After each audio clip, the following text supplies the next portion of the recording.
Mac guys here with you on Birds 365. We're lucky enough to get Geoff Mosher to join us for a nice segment here on Birds 365. All right, Geoff, this is one of the most favorite things I do in hosting a show like this.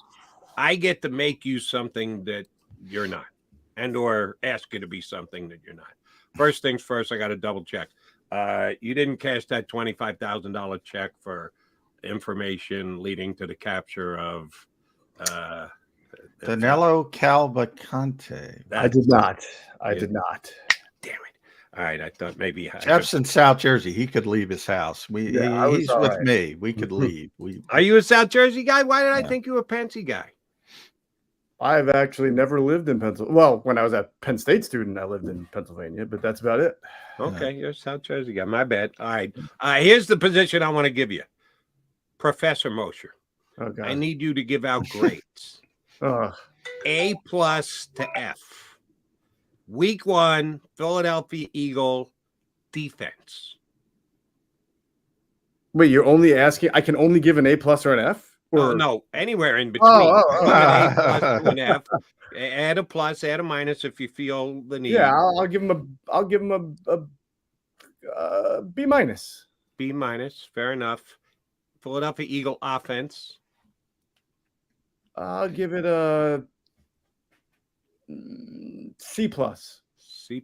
Okay, so that's actually pretty close.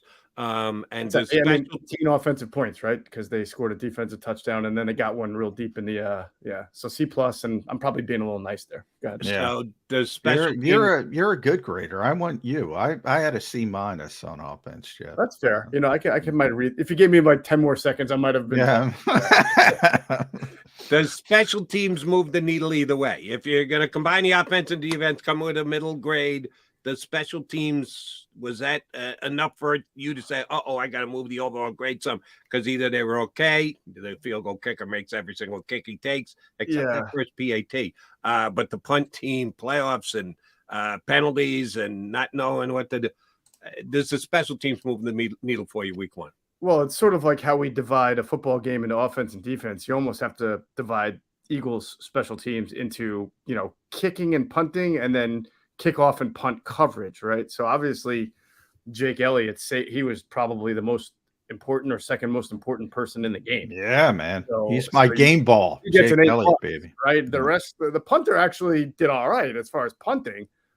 Coverage again, punt coverage not great. Kickoff coverage better. You saw both Josh Jobe and Sidney Brown make some nice hits. Or was that punt coverage actually? That was punt. Yeah, my bad. Punt coverage better. Yeah. So I don't know. Do you want to separate? Yeah, they gave up a 21-yarder to Marcus Jones, but that's an all-pro return. Yeah, he is an all-pro. And then Josh Jobe and Sidney both had great plays as gunners. So maybe I would say more positive than negative from special teams for the Eagles, which is, for them, that's surprise. It's a positive in general. Yes.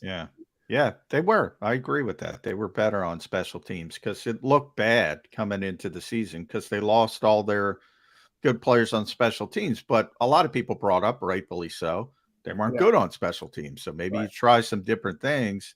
And at least for 1 week, it worked a little bit with Sidney's athleticism, and we'll see if it continues that way. But offensively, it was disjointed. And I think the word Brian used yesterday was sloppy. Part of it, weather early in the game, certainly. But boy, I didn't think Jalen Hurts was processing like he did last season, Jeff.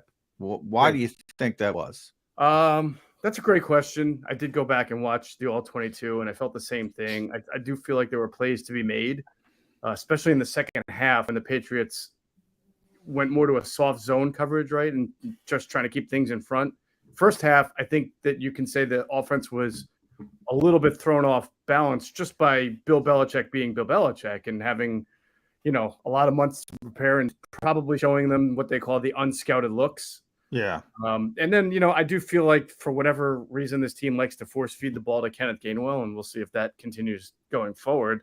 But I thought in the second half, there were plays to be made. There were some times where the Patriots showed you cover 2, but wound up switching into a cover 3, which leaves the seams open a lot. And you had Dallas Goedert open, occasionally Quez Watkins open.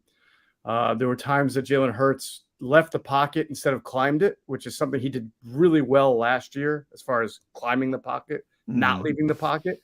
I think Mailata and Lane Johnson were uncharacteristically great games. They didn't give up a ton of pressures, but they got pushed back and made the pocket pinch around Jalen Hurts. And by the way, the New England front doesn't get nearly as enough credit. They're pretty good. You know, guys like 91. Now I forget his name. I'm saying how good he is. Dietrich, is it? Dietrich. Well, I have Judon and Uche as the edge rushers. Yes, on the edge inside. Yeah, right. But even their middle guys, Dietrich inside, Barmore. I mean, they can really get rough and they play physical. And I think they did a good job of that in the game and made the Eagles uncomfortable on offense.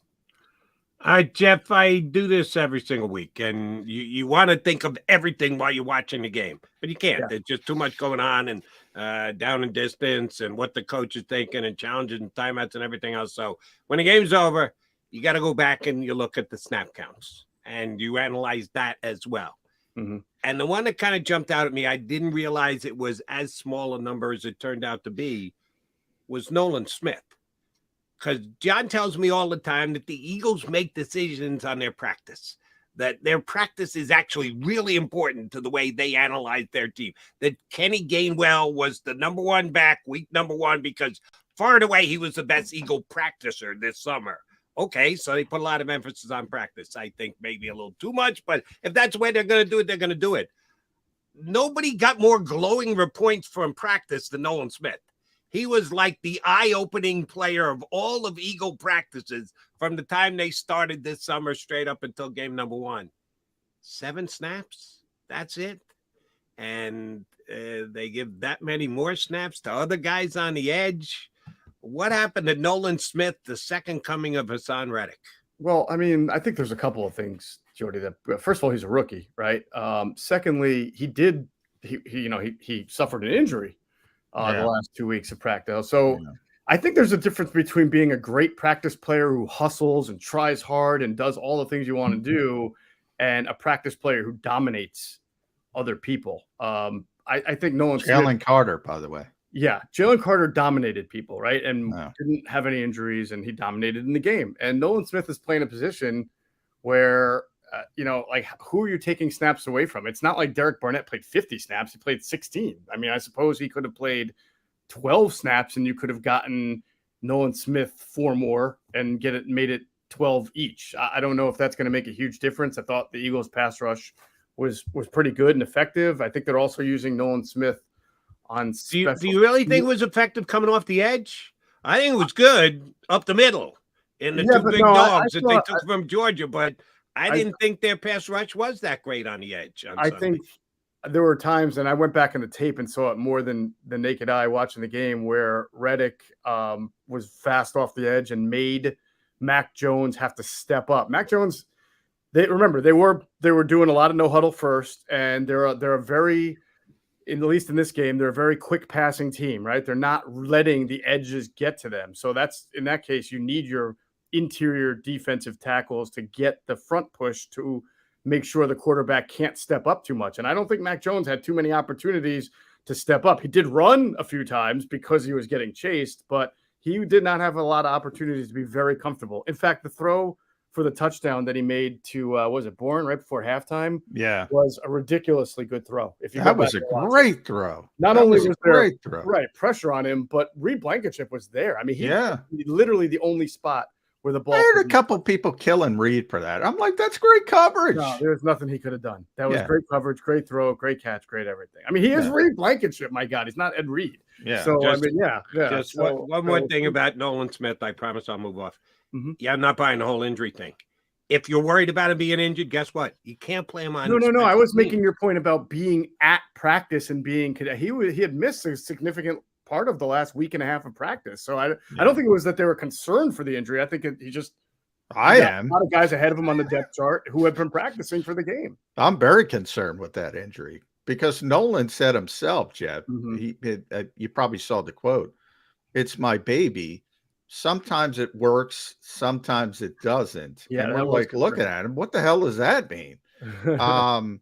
Is that going to be a long-term thing? So I'm actually more concerned about the shoulder than maybe most people are.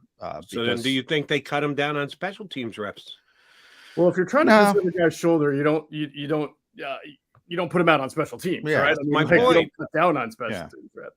But my concern is you have these, people have these shoulders that pop in and pop out all the time, and it might show up as a chronic type thing is what I'm saying. Yeah, but when you're healthy and you go. And right now his role is more on special teams. I think it's a luxury. The Eagles have time with Nolan Smith. They have Hassan Reddick. They have Josh Sweat. They have Brandon Graham. They have Derek Barnett to Jody's they have all these players, and they can afford to let him sit and learn. Jaylen Carter, on the other hand, they got a bunch of defensive tackles, but boy, that guy's different, Jeff. That guy is different, and this entire league should wake up every day and say, how the hell did we let Jaylen Carter get to Philadelphia? I mean, look, anything can go wrong. The off the field stuff we know. Nobody's 100% on that, but he wasn't Al Capone. He wasn't a long time. He wasn't Danilo Cavalcante. He wasn't this hardened criminal. Right. He's a young, immature person that got into a mistake. All of a sudden, I hate to bring up this term, but I got to bring it up because he's the best natural interior pass rusher since Aaron Donald. I'm not going to say he's going to go down that route, but this guy's a problem. And boy, he's a good football player. And I think people are going to see it. And right now, this is a perfect matchup because that Minnesota interior offensive line is abysmal when it comes to pass blocking. I don't know how I fear for Kirk Cousins' safety on Thursday. Understandably. Yeah, you're right. And the interesting thing about Jaylen Carter is just watching him play. His style of pass rush is so different than an Aaron Donald or even Javon Hargrave. Those guys have just tremendous first step burst, and they almost get through the gap right before the guard can get their hands on him. Jaylen Carter is just a great pass rusher because he just moves human beings. Fletcher Cox has that ability, but Jaylen Carter seems to have it plus some. Just, all right, you're in my way. I'm just going to physically slap you out of my way, bull rush you out of my way, push you out of my way. And he gets guys on the ground really fast. So with him, it's not as much as the get off as it is the violence that he plays with. That was just way too much for the New England interior offensive line. All right. In game number 1, you, me, John, and Dallas Goedert all tied with no catches. 4-way tie between. Did they overreact? Or like 3 of the first 4 scripted plays, Dallas Goedert, the number 1 option, because last year it happened with Smith. They got no catch in the first game. Boom, they came right out the second. Made sure he got his hands on the ball. How do you think Brian Johnson handles the fact that he had to handle questions about how the hell do you go an entire game without getting Dallas Goedert the ball? Yeah, and I'm sort of more perplexed by how you went that game without getting DeAndre Swift more involved, which they've also talked about. I would expect both of those guys to be intentionally written into the game plan. Especially, I don't know if it's the first 15, but Dallas Goedert was such a great screen weapon for them last year, and their screen game wasn't so great week 1. So usually you want to take advantage of an aggressive defense, and the Vikings last year were not an aggressive defense. They were a 2-shell defense, Ed Donashell led. And now that they are a Brian, I got nightmares on that. Now they got Brian, but this is the DC that Eagles fans would want. Oh, Brian, he's going to come after him. He's going to he's going to pressure. He's going to blitz. He's going to do this, that, and the other, and that sometimes does lend itself to some screens and misdirection type plays. So I would think DeAndre Swift and Dallas Goedert will factor into the game plan this week. All right, Chap, I got to run this by you because I'm taking a lot of heat for this. But to me, it seems obvious that the Eagles don't spend money at linebacker. They don't spend money at running back. And magically, they're not very good at linebacker and they're not very good at running back. I really think it's as simple as that. I think people get it at linebacker. Although, there's still hope for Nakobe Dean when he comes back. I thought he played well, certainly in run defense in week 1. Struggled in pass coverage a little bit, but I thought overall it was a nice first effort. Durability has to be a concern, even more so now. But running back, I think everybody thinks they have a really good group. And I don't think they have a really good group. I don't. I think it's a weak group if you look at it compared to the rest of the league. And you're being honest, and you don't have that offensive line and that quarterback, probably bottom 5 group in the NFL. Am I off base?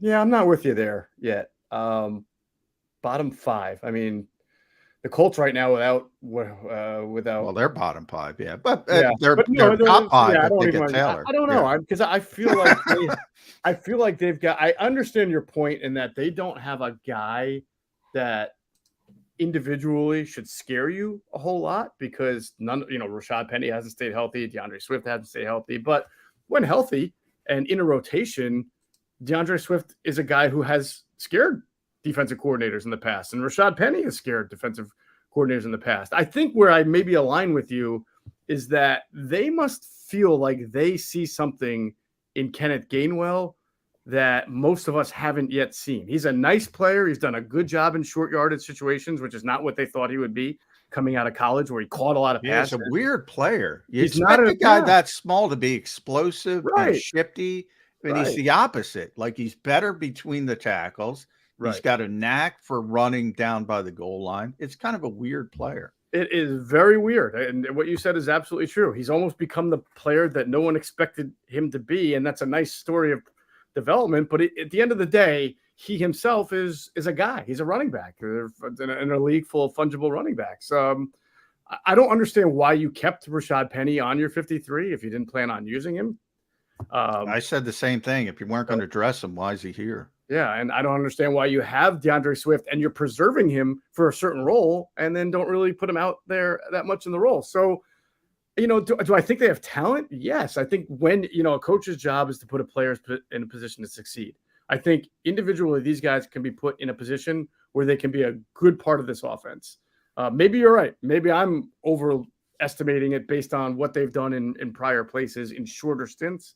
But with this offensive line and with this quarterback's ability to run, their strength should be capitalized on. And so, I'm in a holding pattern here. I'm not with you totally yet on they're not that good, but we'll see. Maybe by 5 or 6 weeks, I'll be on that train. I know that they're two completely different things, but oftentimes they bleed into one another. If you're in a 15-team fantasy league, no Eagle running back is being drafted. There's not one. You would think at least one of the lead guys got to be. Kenny Gainwell still not being drafted. I don't think even after being proven as RB1 for 1 week, I don't know that anybody would take him. I know fantasy football is in regulation football, but there are a lot of similarities. All right. Last question for me, Mosher. I know you and John both have to run because Sirianni's coming up with his virtual thing in 10 minutes. If you've given this enough thought, the one thing, Eagles win 25-20. Take it. It's tough to get wins in the NFL, all that stuff. So they won, but not as pleasing to the eye, not as dominant as they were last year. The one thing about the Eagle game that didn't show up well on paper, where you go, week 1, stop it. I'm not even worried about it. And the one thing that you did take out of week 1, where you go, yeah, that was not good. They need to improve on that really quickly, like this week against the Vikings. What was the one thing you're going to give them a pass for? What's the one thing that you do have some legit concern for off their 25-20 less than stellar win over the Pats? Okay. I suppose I will give them a pass for not being as good on the outsides in protection, Lane Johnson and Jordan Mailata, as we've expected, because history says that they're pretty good. And again, they were going up against an underrated group week 1, did some funny things on defense. So I would expect them to be better going forward. And my concern is sort of what it was going into the year. And that's, I don't understand how you keep just 3 inside cover or off-ball linebackers on your active game day roster. You lost your best one in Nakobe Dean. And the concern that you should have is that they've got a lot of new pieces on the back end of their defense, and they're still not sure where these pieces fit, how they work, whether it's a Justin Evans or a Zach Cunningham or Terrell Edmonds, Sidney Brown. I mean, from linebacker to safety, they're just throwing guys in and out on the field. And I don't think there's a lot of confidence that they're going to be as good as they were as the personnel that they had last year that practiced together, had all summer together, didn't have to rotate in and out as much. Watch out for Rashawn. Don't call me Byron Evans. It could be the next coming of Byron Tampa Evans. Bay. Yeah, Tampa Bay. Forget, obviously, it's just short week. At Geoff P. Mosher, you can follow Geoff on X, Twitter, whatever you want to call it, InsideTheBirds.com.